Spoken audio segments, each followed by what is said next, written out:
അപ്പോൾ 90 സെക്കൻഡിനുള്ളിൽ കത്തി മൂർച്ച കൂട്ടാൻ പഠിക്കണോ? ഞാൻ തയ്യാറാണ്. നമുക്ക് പോകാം. ഇതൊരു മുഷിഞ്ഞ കത്തിയാണ്.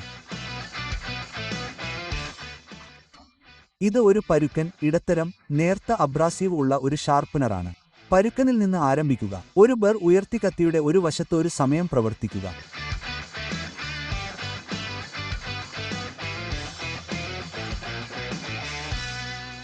തുടർന്ന് എതിർവശത്ത് ഒരു ബർ ഉയർത്തുക.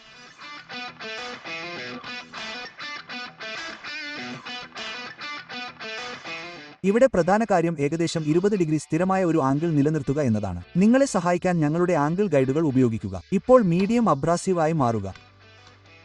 ഇവിടെ ഒരേയൊരു വ്യത്യാസം, കത്തിയുടെ ഒരു വശത്ത് ഒരു സമയം പ്രവർത്തിക്കുന്നതിന് പകരം നമ്മൾ മുന്നോട്ടും പിന്നോട്ടും മാറി മാറി സ്ട്രോക്കുകൾ ചെയ്യാൻ പോകുന്നു എന്നതാണ്.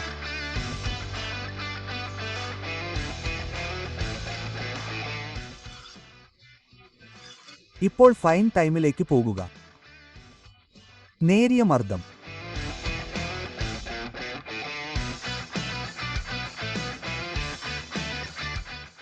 ഇപ്പോൾ എന്റെ കത്തി മൂർച്ചയുള്ളതായിരിക്കണം.